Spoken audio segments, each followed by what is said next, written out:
Dhaka national medical institute হাসপাতালে শিক্ষার্থী অভিজিতের মৃত্যুর ঘটনায় প্রাথমিক তদন্তে ডাক্তারদের কোনো গাফিলতি নেই বলে দাবি করেছে হাসপাতাল কর্তৃপক্ষ। একজন চিকিৎসকের কাছে তার রোগীর চিকিৎসা সেবা ইবাদত বা প্রার্থনার সমান। অভিজিতের ক্ষেত্রেও তার ব্যত্যয় ঘটেনি।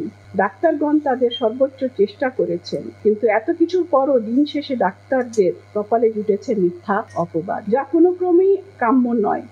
ছাত্রদের ও রোগীর নিকট আত্মীয়দের চাহিদা মতন তদন্ত কমিটি গঠন করেও ছাত্র প্রতিনিধিদের অসহযোগিতার কারণে তদন্ত কার্য সম্পূর্ণ হতে পারেনি।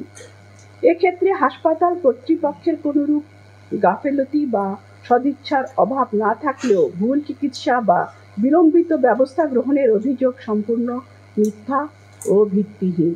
এ ঘটনায় ডক্টর মাহবুবুর রহমান মোল্লা কলেজের শিক্ষার্থীদের সাথে কবি নজরুল সরকারি কলেজ ও সরকারি শহীদ সোহরাওয়ার্দী কলেজ শিক্ষার্থীদের সংঘর্ষের ঘটনায় হাসপাতাল কর্তৃপক্ষ জড়িত নয় বলেও দাবি করেন তারা। টাকার জন্য অভিজিতের মরদেহ আটকে রাখার শিক্ষার্থীদের যে অভিযোগ তা ভিত্তিহীন বলে মন্তব্য করেন হাসপাতালটির পরিচালক ইফফাত আরা। তিনি আরো বলেন, মাহবুবুর রহমান মোল্লা কলেজের শিক্ষার্থীদের নেতৃত্বে হাসপাতালে হামলা চালিয়ে 10 কোটি টাকার ক্ষয়ক্ষতি করা হয়েছে। 24/11/2024 খ্রিস্টাব্দ তারিখ বেলা আনুমানিক 1টার দিকে ডক্টর মাহবুবুর রহমান মোল্লা কলেজের শিক্ষার্থীদের নেতৃত্বে বিভিন্ন কলেজের প্রায় 1 থেকে 1.5 হাজার শিক্ষার্থী হাসপাতালের প্রশাসনিক কার্যালয়, বহির্বিভাগ, জরুরি বিভাগ, দন্ত বিভাগ ও প্যাথোলজি বিভাগের ব্যাপক ভাঙচুর করে। এছাড়াও ক্যাশ কাউন্টারের ভাঙচুর করে নগদ টাকা লুট করে নিয়ে যায়। হাসপাতালের অভ্যন্তরে দেশি বিদেশি ছাত্রছাত্রী, সাধারণ রোগী ও কর্মকর্তা কর্মচারীদের আর্থিক সেবায় নিয়োজিত পূবালী ব্যাংকের শাখাতেও ব্যাপক ভাঙচুর করে। তাদের এই বর্বরোচিত হামলায় শতবর্ষী ঐতিহ্যবাহী প্রতিষ্ঠানটির প্রায় 10 কোটি টাকার ক্ষতি সাধিত হয়েছে। অসৎ উদ্দেশ্যে অসত্য ও উস্কানিমূলক তথ্য দিয়েছে বলেও মন্তব্য করেন তিনি।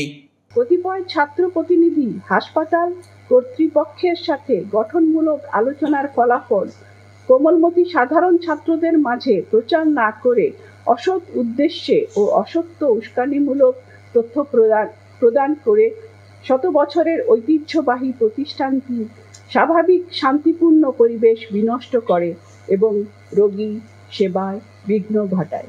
হাসপাতালে ভাঙচুর ও হামলার তীব্র নিন্দা ও দৃষ্টান্তমূলক শাস্তি দাবি জানিয়েছে হাসপাতাল কর্তৃপক্ষ।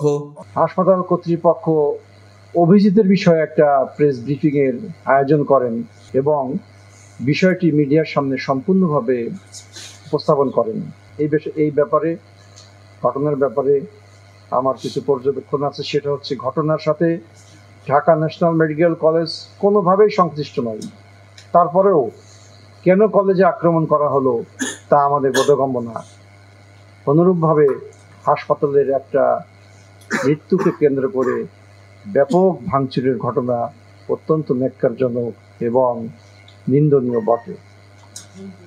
বিষয়টি তদন্তের জন্য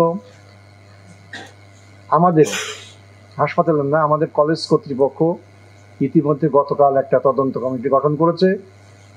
কলেজের ক্ষয়ক্ষতির পরিমাণ যাই হোক না কেন, এটা একটা কলেজ, এখানে দেশি বিদেশি ছাত্ররা পড়াশোনা করে।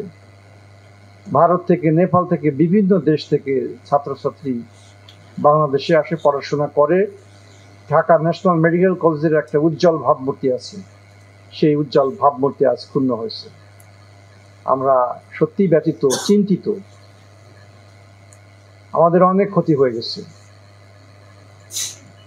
এবং আমি মনে করি এতে করে কলেজের অপরিসীম ক্ষতি সাধিত হয়েছে।